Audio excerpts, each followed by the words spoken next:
All right, so we're going to try this again. For some reason, I didn't check my stuff. I guess the excuse is that it's early in the morning. All right, we'll talk about depth charts first. I'm going to use my Alabama team because I've got to set them up. Um, I'll run through it again. Defense. We'll start with my defensive depth chart. Great thing you can use to see where players line up that sometimes gets overlooked is look at your view formation. So I like to set things up as 4-3 nickel dime. I might throw in like a nickel pass or a 5-2 if I'm using that a lot in the packages 4 and 5, but I'll just use the 3 for now. And you don't have to set things up the same as me. And what I said before is each package, so I'm in 4-3, I like to set up my depth chart so it looks like it should. So I know, let's see, 4-3's, let's start it over again. So I know 4-3, if we go over here and look at my 4-3 defense, I can see where players line up. Close it up, but I know that it's using 2 end spot, or it's using, let's see, it's using all 4 spots on the line, 3 spots, 3 spots of linebackers. It's not using nickel linebackers. So you've got to have at least one player at the top of each. But I do this. That helps me visually when I'm setting up my teams. Is now that's my 4-3 setup, and I know I don't even need to worry about these 3 boxes. And you literally can put any player there because nobody is going to be lining up 4-3 from these spots. So you could put anybody there. Sometimes I might use this formation for 5-2 just because, like, you see the depth chart set up. So 5-2 is going to use your backup defensive tackle, both starting defensive tackles and your 2 ends. So I know that I can use this depth chart with the way I like to set it up and still run 5-2 because the 2 linebackers are going to be MLB 1 and left outside linebacker over here. That's the 2 that it'll use. So just so we can see, Walter Mays, Michael DeSantis. Oh, what? I guess it uses a different backer for 5-2. I didn't know that. So 5-2 seems like it uses right outside linebacker and left outside linebacker. That's good to know. See, that's why it's important to view this stuff. So, yeah, it's Mosley and DeSantis. So, yeah, it's going to use right outside linebacker, left outside linebacker. Nickel's going to use left outside linebacker and middle linebacker. I didn't know that about 5-2. So 5-2 uses those 2. And then from there you can hit your strategy screen. Now that I've kind of got depth charts set up how I want, using my view formation stuff. Now I can go over to strategy and correspond them to formations. So you go over here to formations. See down here. Now instead of it showing package, it'll show the specific one. So I know I'm going to use this. I'd still use it in 5-2. So I'll set the 1 there. I won't use it in dime. So I'd switch dime here.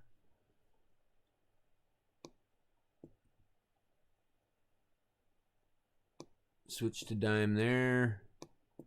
Get rid of 4-3 depth chart being used. And you can set it up that way. So then it'll switch to that specific personnel from that depth chart when running in dime.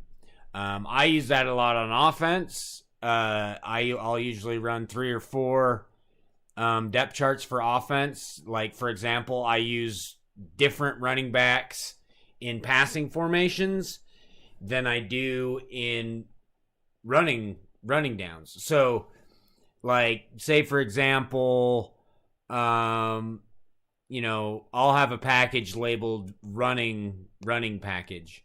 I'd swap that up here, get my running personnel, my better running backs, etc., etc. And then my passing offense, I like to use different running backs because I have some handsier ones, but they're not every down backs. So I'll use this to really build a rotation so guys are always fresh. You'll see that endurance plays a role as well. So I know if I have low endurance players, like I think I've got a left tackle or a tackle right now that is like 56 endurance. So I know he's going to get tired really, really easy. So I want to rotate him in. I might throw him in my speed package, get him a few reps there, get him out of the game in my main passing package, and then maybe he won't play on rundowns, that kind of thing. So it's just something to think about. But the depth chart stuff can be really, really complicated. But like I said, and I'm going to reiterate it, use the visual, because that visual really helps me a lot. It just helped me on the 5-2, like I said. And you can even use it here. So you mentioned shotgun 4 wide receiver, right? I told you it's going to be wide receiver 1. So we're going to be looking for Glazer. So do your visual. See, Glazer is my wide receiver 3 and 4. So I know that something's messed up there. Yeah, so it's got him lined up there. So if you're using your 4th wide receiver, you're definitely going to want to switch it up and put somebody else there in your wide receiver 1 backup spot. And that's going to be your 4th wide receiver.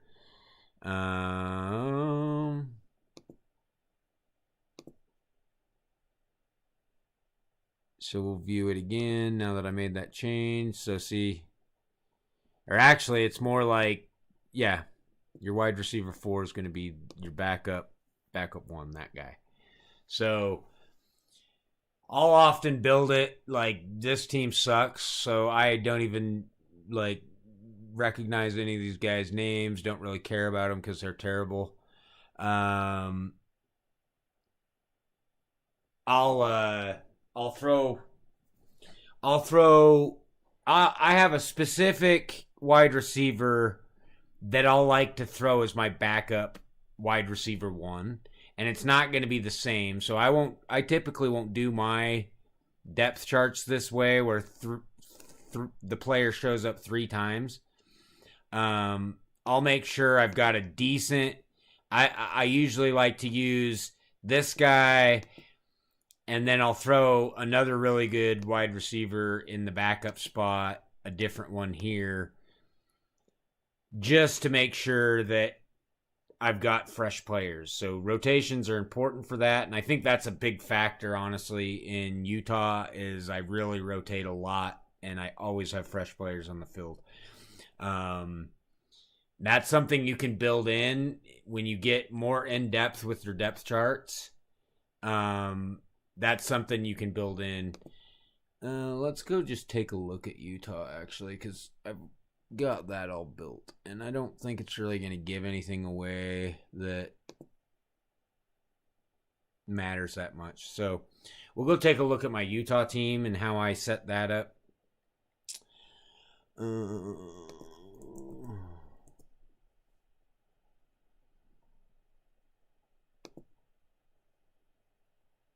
So we'll hit my depth chart. So you can see I have my passing, running, and speed package. The main difference is I might put a running QB in my running package. So you can see I've got 3 running backs here in my passing package. Got my wide receivers listed, my whole line, etc. But you're going to see this Jason Carrington guy. He's a great left tackle in passing formations. but he sucks really bad in running formations. So I'll run him in my passing depth chart, and won't run him in running. So running, I'm using different tackles, different linemen, because you have some linemen aren't good pass blockers, and some linemen aren't good run blockers. And then see, I've got different running backs. So I've got my running package. These are going to be my actual running backs that can run the ball better. And then I've got my pass catching backs, and then speed. Defense, like I set it up this way. So, I've got my 4-3. This is my nickel run. So I'll use safeties and stuff over here, or I might throw a linebacker in there if I'm playing against the run. This guy, especially when you've got a linebacker and a good tackler in this nickelback position against the run, this player will often get a lot of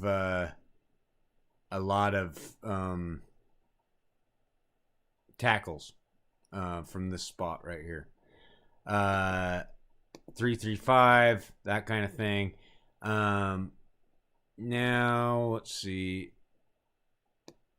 I'm just gonna move this for a sec because I want to mask my strategy. Don't really want to give away how I set up a lot of stuff. So click over to formations, drag that back in there. So you can see how I run my formations. Running is weighted to 10 for running downs out of running situations out of I, but I'll use my speed package once in a while. And passing package, a tenth as much. So basically, if you're thinking about it like dice, the coach is going to choose. I have 12 chances on the dice. 10 of those sides of dice are going to be the running formation.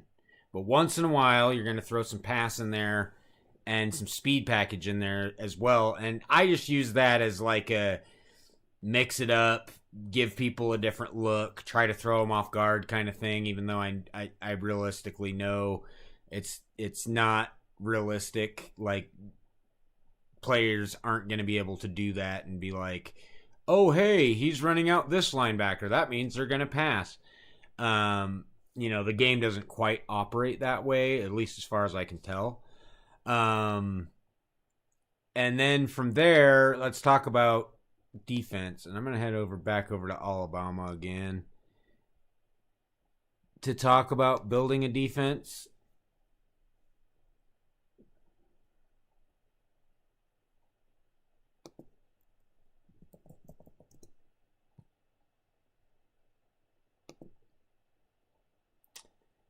So, go over to strategies here.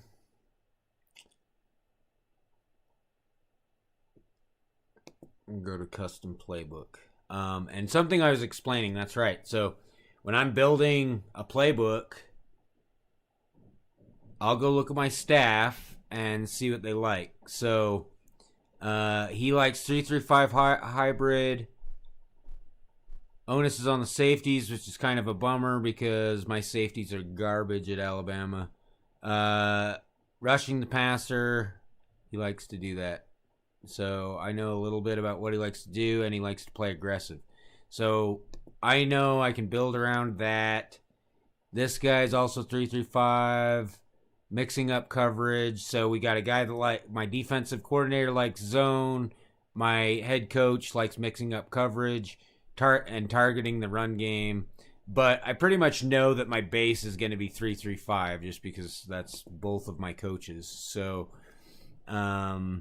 we'll go back over.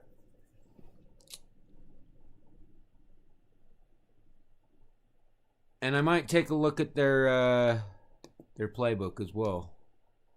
You know, so oh, these are these are former human team playbooks. All of the 5-2, 4-3, 3-3-5, all of that combo, all of those are not mine. So I'm not even going to look at them. Thanks. Let's just delete them.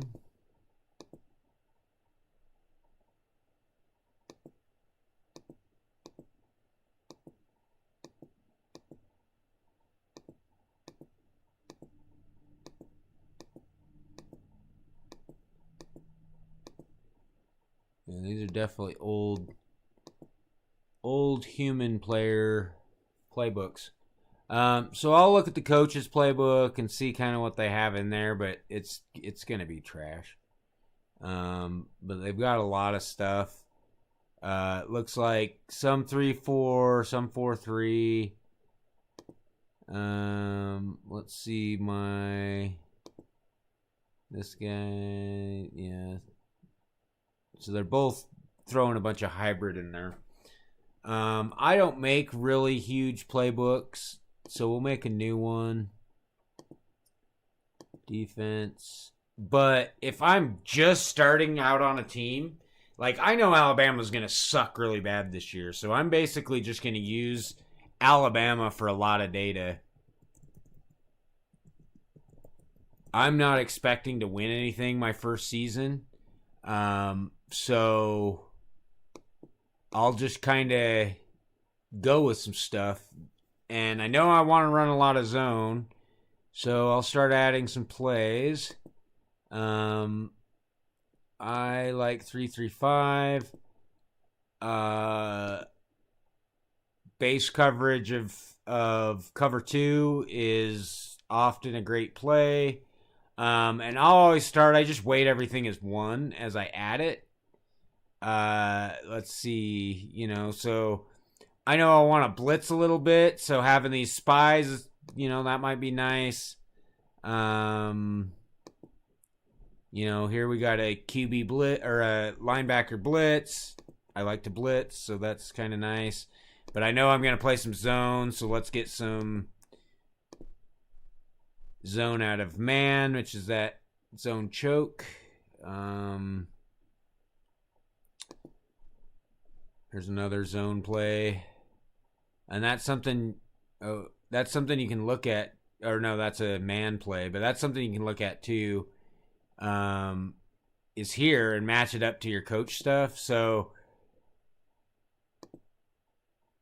mixed, so I had a coach that said he liked mixed. So I might start out like literally not doing anything in man coverage because I know I'm going to suck in man coverage, and know that one of my coaches said zone and one of them said mixed. So let's just throw in all the zone and all the mixed plays out of 3-3-5. And I'll start there. Then as the season goes on, I look at this screen probably every single week. This screen right here. Just because it has your play analysis, gets the average gained against it, touchdowns, number of times called, etc., etc., etc. I'll start cutting plays that average more than 4 yards, because 4 yards, that's going to be 12 yards and 3 downs, which means first downs and 3 downs, and we don't want that at all. So I'll really pay attention to this as the season goes on. I'm going to demonstrate how to, the best way to edit your playbooks now, because the game is pretty buggy when you start using all the stuff in here. Like, using this counter, all of that stuff. It's really buggy. So I always export my playbook. Bama defense. So I'll go to my folder now. And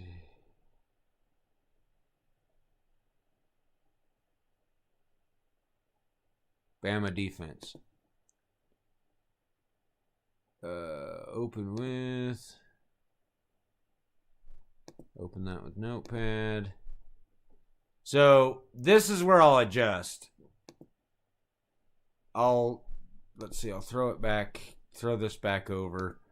So I can select my Bama defense here. I'll use this to look at my plays, but then I can literally take my Notepad and line it up side by side, and I can change all the ratios right here.